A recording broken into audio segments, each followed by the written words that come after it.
nicely. All right, so next, Cliff, yes, the floor is yours. All right, thank you. Just share.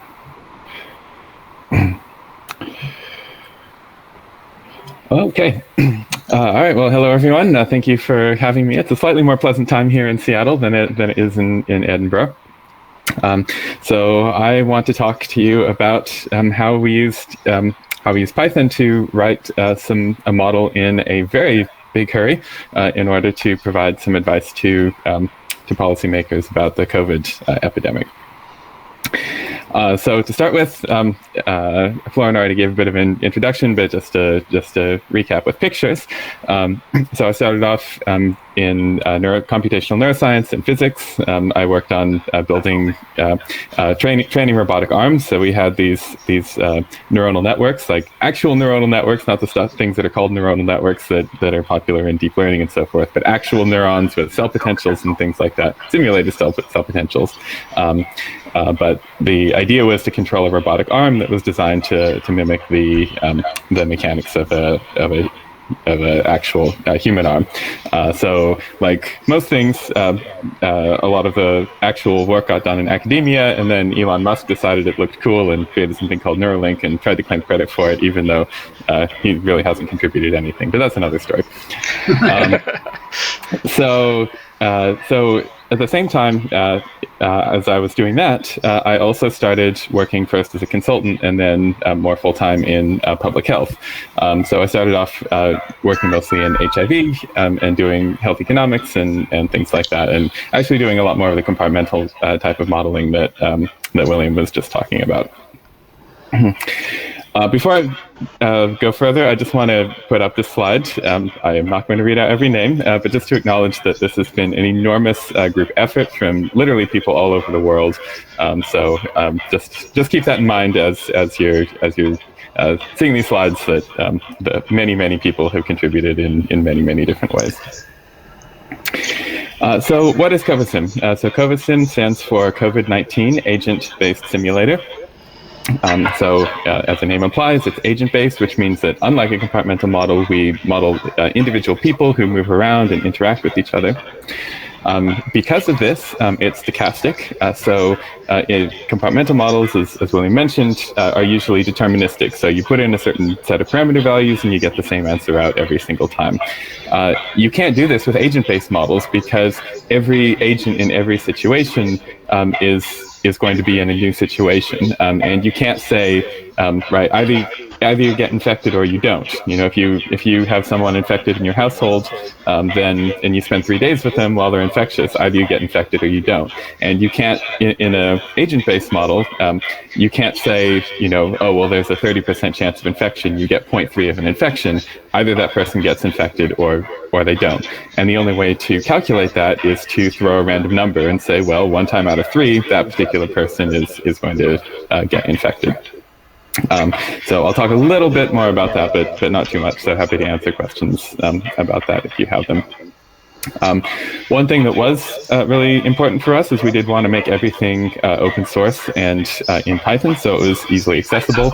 Obviously, especially early last year, there was enormous scrutiny about the decisions that were being made regarding COVID, and we wanted as much as possible for those decisions to be made out in the open. So if people wanted to know how we came to the conclusions that we did, we could literally just point them to the code and and see if they've had any issues with it. We also have been trying to do this to encourage as much collaboration as possible. So also it was important for us to make it easy to install. So you don't have to compile anything or do anything else. You can just pip install it. Because the stakes were pretty high, we didn't want to be missing a minus sign or something like that. So we had a test team work on it as well to do unit tests as well as integration tests. And it's also documented to help with, again, stakeholder uptake. And as you saw on the previous slide, it was designed in partnership with many people, including software support from from volunteers from both Microsoft and GitHub, and from departments of health around the world. So it was pretty influential in policy, especially in Washington State. So we were initially asked, I think on March 8th last year, by the governor, Governor Jay Inslee, what he should do basically, and so the graph behind him is the first graph that was produced from Covasim. So we had about 4 days to build the model. We kind of started it before, but basically it was 4 days from when we got the data, had to build the model, calibrate the model, generate the results, and give the policy advice. And just to put it in perspective, we had 4 days to do this. Another model that the Institute for Disease Model has been developing spent 3 years in development. So this is more than a factor of 100 faster than typical model development timelines. So a lot of what I'll talk about is how we tried to get those as fast as possible. Of course, COVID is quite political, and no matter what you say, some people will be angry at you. I was slightly amused that Covasim got a write-up from this denialist website called Lockdown Skeptics. So, they said, obviously they couldn't find any problem with the code. In fact, they said it was better than some of the other models they'd seen. And yet they still said that all the predictions were wrong, because that's what happens when you come to the conclusion before you look at the evidence. But it was quite fun. I've been involved in some, political, decisions before, but this was definitely the most attention I've ever had. So I don't know if it's a life goal to have QAnon type people after you, but you can tick that box. So Covasim has been pretty broadly used by now. It has, I know this looks kind of like a map of COVID spread, but this is hopefully a map of preventing COVID spread. So these are some of the collaborators around the world who've used Covasim. So initially it was used primarily in high-income countries, but increasingly we've seen uptake in low and middle-income countries. And of course, right now, a lot of our attention is on India and Nepal and Bangladesh, where they're currently battling some pretty nasty waves. So in terms of the model itself, William already covered a lot of the sort of basic epidemiology, so I try to keep that in mind. Because we didn't have much time, and because we knew that a lot of people would be wanting to use this and use it quite quickly, our sort of principal design philosophy was that common tasks should be simple. And by task, I just mean that extremely generally as anything you want to do with a model. So some things that you want to do every single time, you always want to define the parameters of your model, like what's the amount of infectiousness, how many contacts do people have, what's the start and end date, things like that. You of course always want to run a simulation, that's the whole point, and you pretty much always want to plot the results. Sometimes you output them in a table or something, but basically you always want to plot it. And so in addition to making common tasks simple, we also knew that every use case was different. So some people wanted to use it for a particular university. Some people wanted to use it for an entire country. A lot of people wanted to use it for a city. And every use case was different. So we tried to make it in a way that it was as flexible as possible, so that if you wanted to take something and take it out and replace it with something custom, it was still possible to do that. So here's the sort of basic usage example. You just import it, you create a simulation object, you run the simulation, and then you plot it. And if you just do that with purely default values, you get something like this. And you can even do it in a single line if you are so amused. Obviously, that's not what you would use for a real application, but it's enough to get started. So the basic model concept is the probability that a given person or agent, those terms are pretty much equivalent here, on a given time step, and Covasim uses one-day time steps, will change from one state to another. So for example, what's the probability that you change from susceptible or uninfected to infected? So again, if someone in your household is infected and you're not infected and you're together for their 8-day infectious period or something, what's the probability on each of those days that you get infected? Similarly, let's say you are infected and you have symptoms. What's the probability that you go and get tested? If you get tested, what's the probability that the test comes back positive? If you are infected and you're critically ill, what's the probability that you die rather than recover? So the main states of the model look something like this. So everyone starts in the susceptible compartment, which is the way epidemiologists call uninfected. Then at first you are what's called exposed, which again is special epidemiology speak for infected but not infectious. So the virus is in your body, it's replicating, but not at high enough levels for you to actually be infectious. And then after you become infectious, you can go one of two routes. You can either be asymptomatic and then recover, or you can be pre-symptomatic. And so one of the big problems with COVID for control is that you are infectious before you show symptoms. Even if you end up having critical symptoms, you will be usually infectious before you start showing any symptoms. And then from there, you can develop mild, severe, or critical symptoms. And from any of those, you can either recover, or if you progress all the way to critical, then there's some probability that you die. And all of this is informed by data and based on age, comorbidities, and other factors. So one thing we recently added to the model is initially we just had this sort of one particular path. But increasingly, that is no longer the case. There are increasingly reports of people being reinfected, particularly people who got COVID early last year, and now they're getting reinfected with variants. And pretty soon, most of the infections, at least in the US, will be from variants. And already in India, for example, the reason their second wave is so bad is because there's a variant which, even if you got infected the first time, you can still get infected with this new variant. One of the really key features of Covasim is these really detailed contact networks that it's based on. So we try to model people in as much detail as we can. So we model who they interact with in their households, in schools, in workplaces, in aged care facilities, which are the source of many of the deaths, especially in Washington state, and also community contacts. So, public transport, grocery stores, things like that. And there's actually quite rich data sources on this. So from the US Census and other sources, we know a lot about how big workplaces are, aged care facilities, how many staff and residents there are, and things like that. And so this is work led by Dina Mistry with another Python package called SynthPops, which lets you generate these highly detailed networks of interactions among people. So you can see in the middle here the probability of an interaction between different people. So for example, in work, it's mostly middle-aged people who interact with each other. And then on the right is the actual contact network. So each dot represents a person, a single agent.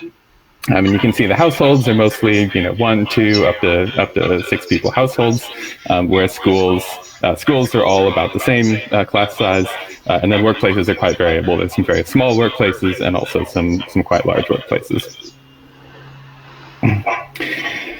To make it more accessible to other users, we also developed a web app. It's still a little bit simple.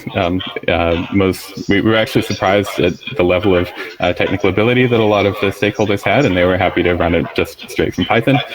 So we've mostly been using that. But there is a web app, and so this is just it runs all the same code on the back end, and then it's just implemented as a Flask app, and then the front end is a Bootstrap JS Vue app. So it's pretty simple. And the nice thing about it is if we make any changes in the backend code, because it literally just imports Covasim and runs everything there, it shows up automatically in the web app. We don't have to change anything. So in terms of how it's actually implemented, I just wanted to, one thing I'd be interested to hear your perspectives on is this is a illustration of all the different models that have been implemented at the Institute for Disease Modeling over the last couple of years. So eMod is kind of the flagship software that the IDM had. This actually led into VOISIM was a measles model, and these before COVID were used to create an agent-based model of family planning, actually. And so Covasim actually came out of a model of family planning, so the reproductive choices of women in Senegal. So this is pretty different to where most COVID models came from, but it was actually a pretty rich source to start from, because we already had the populations and the interactions and so forth all built up. And Covasim has since sparked some other models. So we developed a polio model based on the same code base.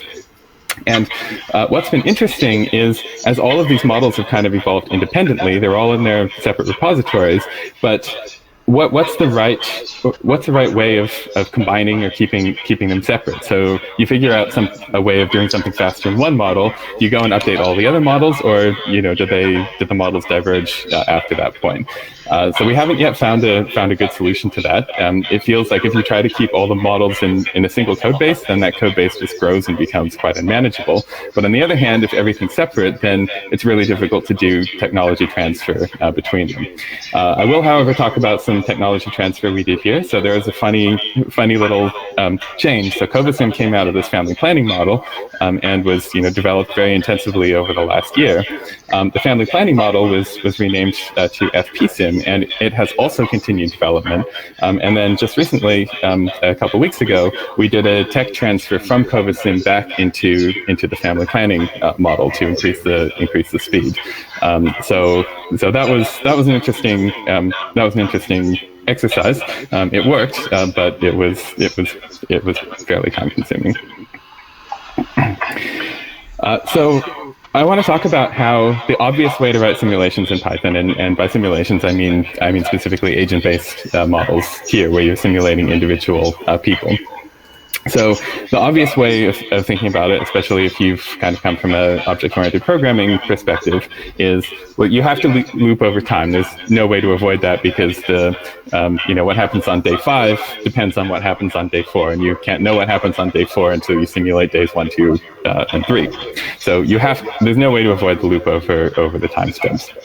But then the obvious thing to do is, on a given time step, update every single person. So take person 1 and update, whether they're infected or alive or dead, or so forth, and then go through each person, and then for each person go through each of those states that I just mentioned.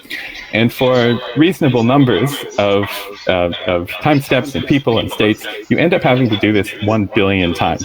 Now Python is pretty fast at doing for loops, but it's not fast at doing for loops 1 billion times. So this is quite slow if you implement it. And just to give an example, this is actually from the family planning simulation. This shows the update step for a single person on a single time step. So first you check if they're alive. Obviously you don't do anything else if they're dead. If they are alive, you age them. You check if they die. If they do die, then you return. If they're female, if they're a reproductive age, then you check if they're pregnant. If they are pregnant, you check delivery, so forth and so on. So it works. The code is pretty clear, but it's incredibly slow. So the tech transfer we did from Covasim was to change this to what we call arrayification.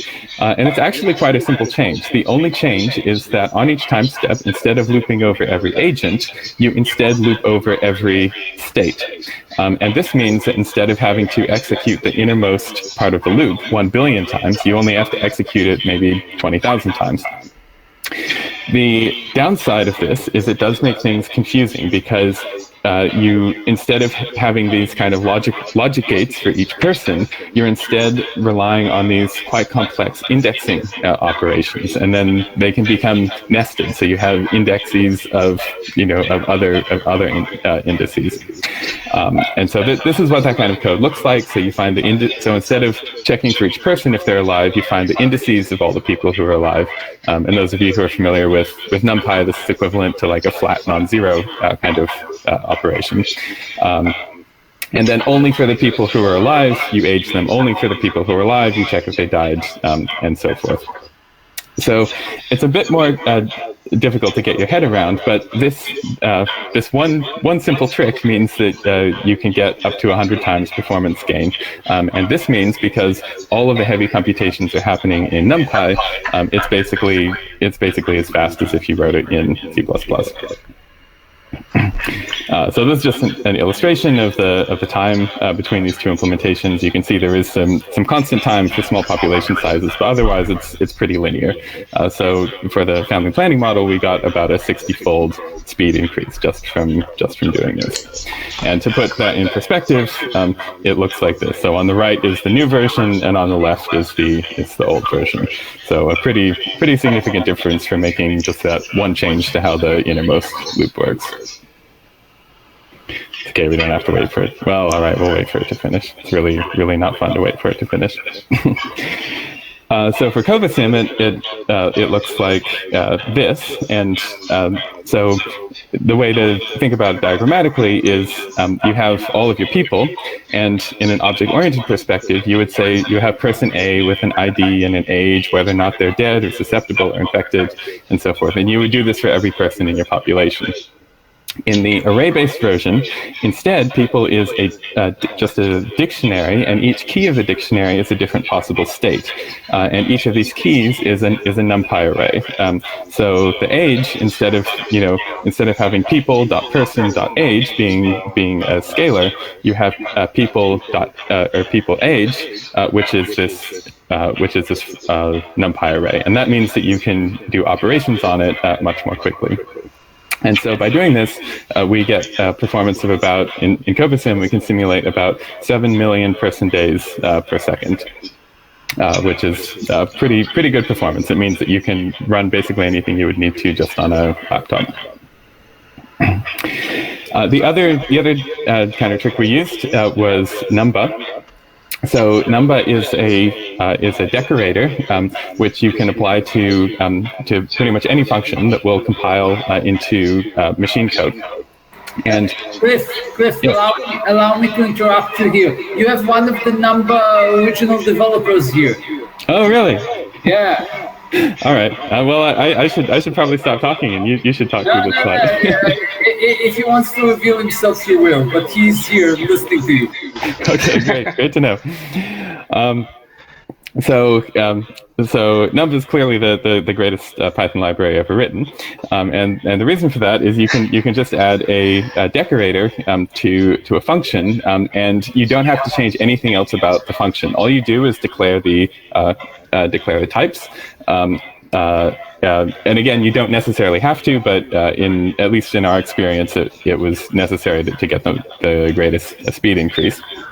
And then once you do that, as long as you stick to the things that it knows how to compile, which is either sort of plain Python or Numpy operations, then you can get another significant speed up.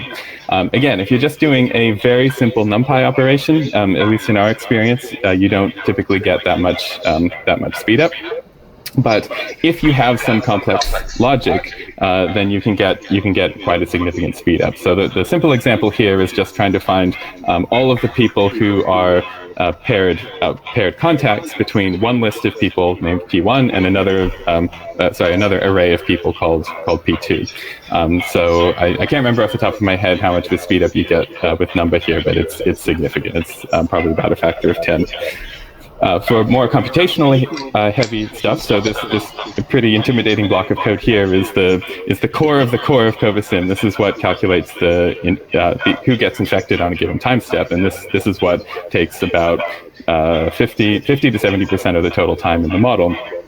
And here we get, even though we're already using Numpy operations, we still get a factor of about 2 speed increase with Numba. And we could get a larger increase by turning parallelism on, but the challenge here is that this relies on random numbers, and so we don't get reproducibly random results if we have parallelism turned on here. The other tool I want to mention is a library called Cyrus, which, disclosure, I'm one of the developers of. But we developed it because we've been making these scientific models for quite a long time, including with web apps. And it seemed that it seemed like the same problem was being solved over and over again. And so this seemed like a waste of effort. And so we wanted to have something that just kind of worked. So, for example, to do something fairly complicated like running a simple simulation to generate the surface of data and then plotting it saving it to disk and then plotting it in 3D. So you can do all of this quite simply in Cyrus, and all of this is still available with other packages, but it takes many more imports and is a lot more complex. So for example, in order to generate the data with this randgen function, there's a function called Cyrus parallelize that will just do it. And you can do it with multiprocessing or concurrent futures or something like that, but you have to be much more explicit about creating the pool and executing the pool and casting the results to the right type and things like that. Which is not hard, but it's just if you do this over and over again, why write 6 lines of code when you can do it with 1 line of code instead? Again, if you want to save an object to disk, sure, it's not that hard to create a gzip file and write with a pickle dump and things like that, but why use 3 lines of code when you could use 1 line of code? And then for plotting, again, if you want to do the same thing pretty much every time, why not make that easy? If you can't guess the obvious thing to do, then just do it. And so I won't go into details on this, but this just shows a little bit more about, for example, Cyrus parallelize, how it gives a lot of flexibility in terms of how you can supply arguments. So for example, if you want to supply some fixed keyword arguments that don't change on iteration, as well as an argument that does change on each iteration, it's easy to do that. And you can supply the arguments, you can supply keyword arguments that the function is expecting. You don't have to you create a wrapper function that unpacks the arguments from a tuple and then cast them into the correct keywords, as you do with most of the other parallelization solutions. So just to summarize, the one thing that I like to keep in mind as I'm writing code is that all tasks can be easy. Take as the assumption that if something's difficult, it shouldn't be, and there is a way to make it easy. You just have to find that. And similarly, assume that all tasks can be fast, and whether this is a particular data loading operation or a simulation, there's usually a way to make it fast through some trick or another, until you're talking about like gigabytes or terabytes of data.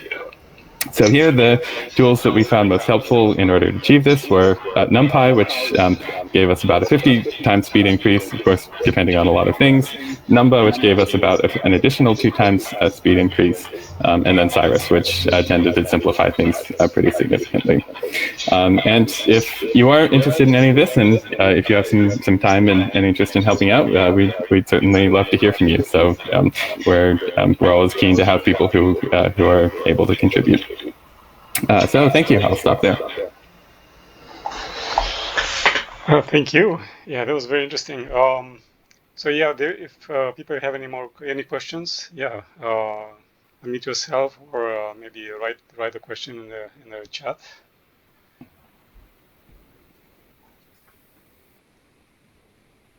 All right. While everyone is thinking of questions, that's the question.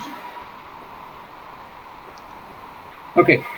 Since there is no, before everyone is thinking, there's something very unusual about Covasim, which is the license. Can you tell them?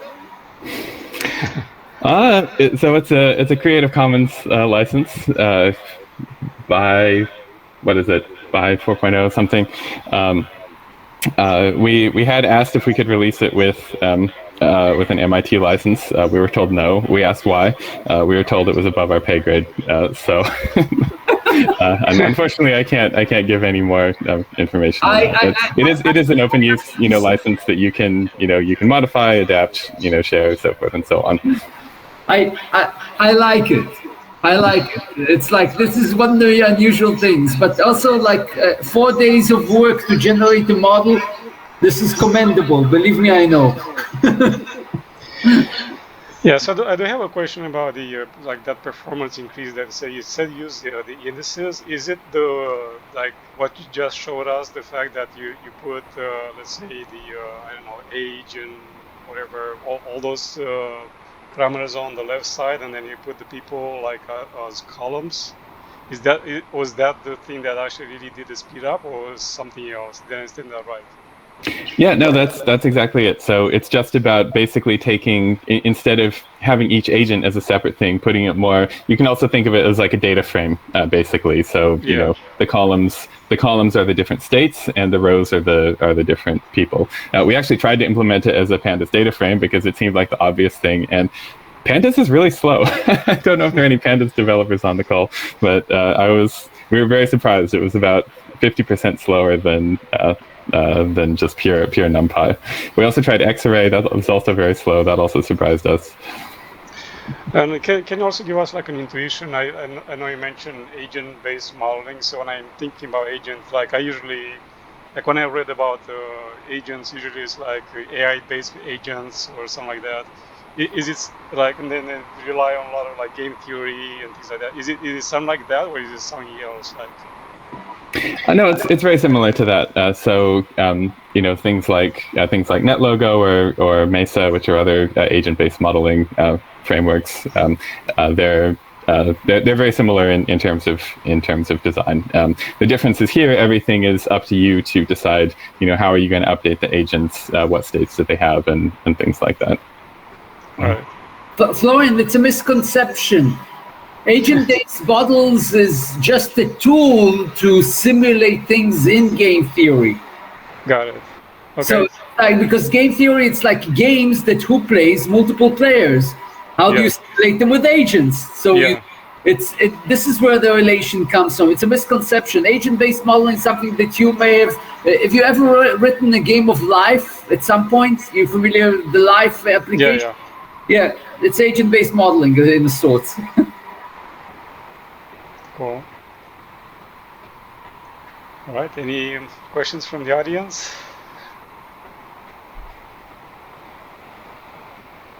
All right, it's pretty quiet. No, they're shy. They're shy.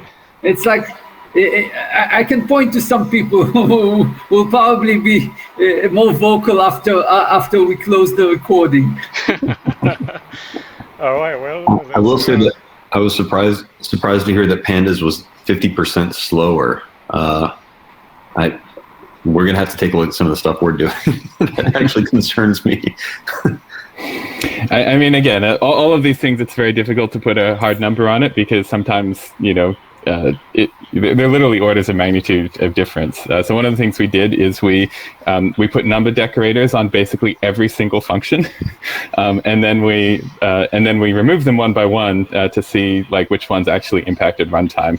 And it was only about a third of them that we actually found significant speed ups, and in some cases we actually found a slowdown with Numba, and same with pandas. I mean,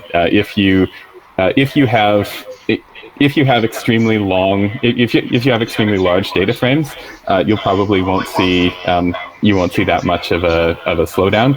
But if you are doing lots of like different column accesses and things like that, then it will be a lot slower than if you just have a dictionary of arrays. That's good to know. Thank you. One more thing. Yeah, and I think I can actually speak to that a little bit. If you're using pandas and you're experiencing pretty significant slowdowns, it tends to come from one of three places. So one of these has to do with data locality. So unlike NumPy arrays in pandas are not necessarily densely packed, so you can lose time that way. Another one is the label-based indexing. It's like, I think, n log n in the best case scenario, as opposed to a NumPy where it's just a constant time lookup.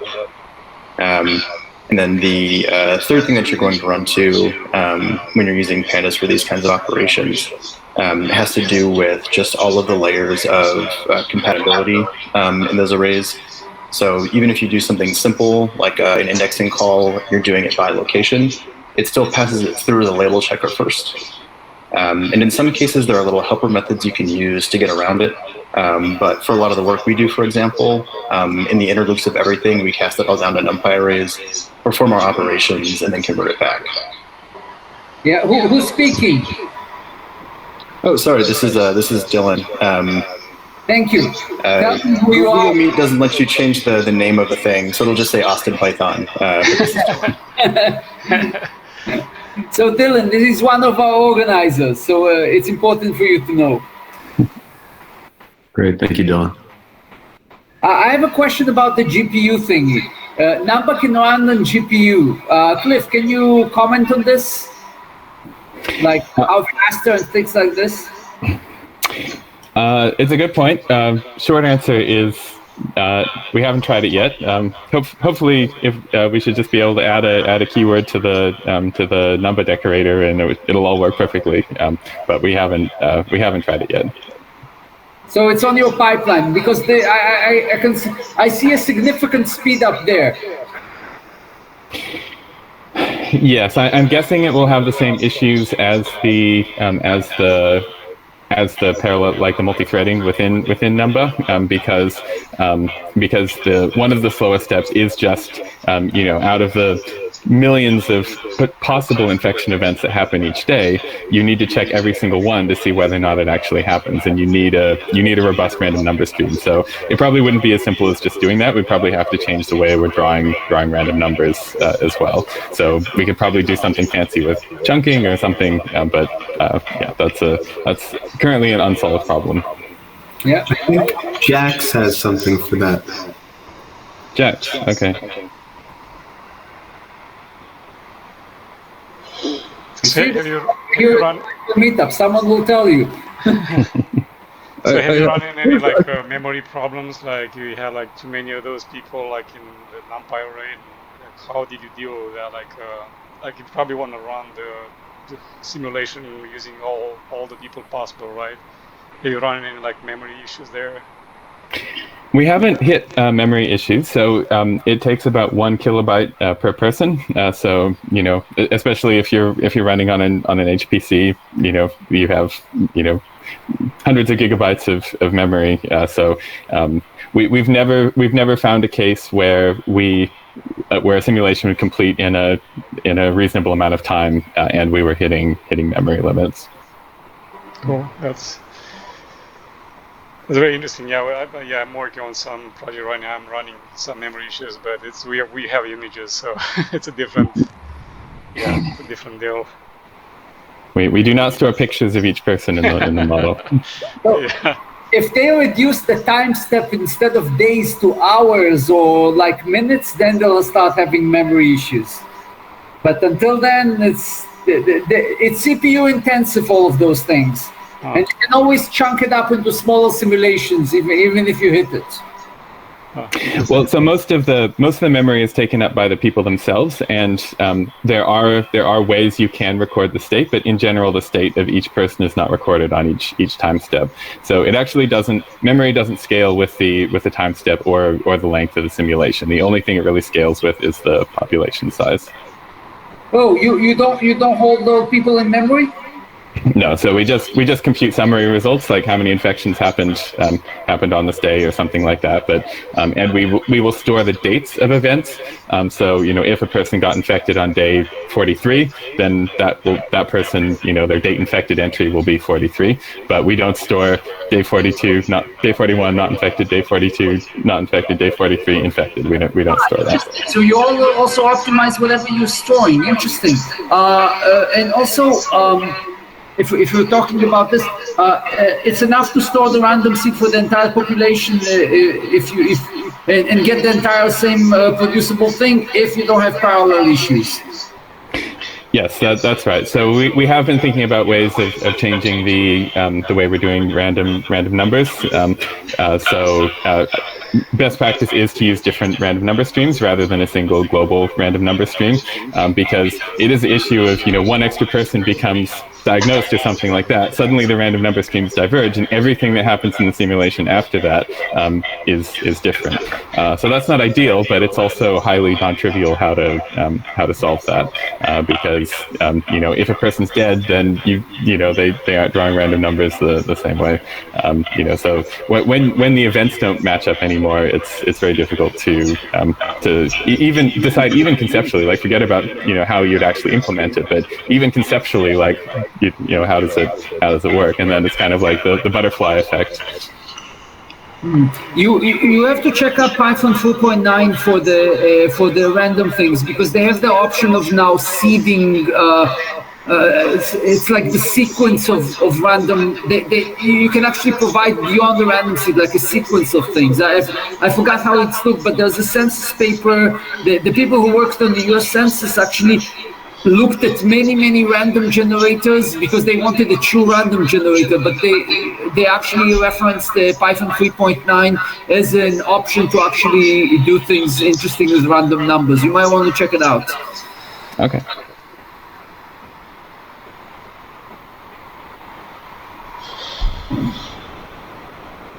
Unless anyone wants getting in the recording, Floyd, maybe we should stop the recording so people will be less shy. Yeah, probably should do that. Well, thank you, Cliff. Yeah, this was a great presentation. It was very interesting, and really appreciate it. That was great. Thank you so much. All right, I'm stopping recording right now.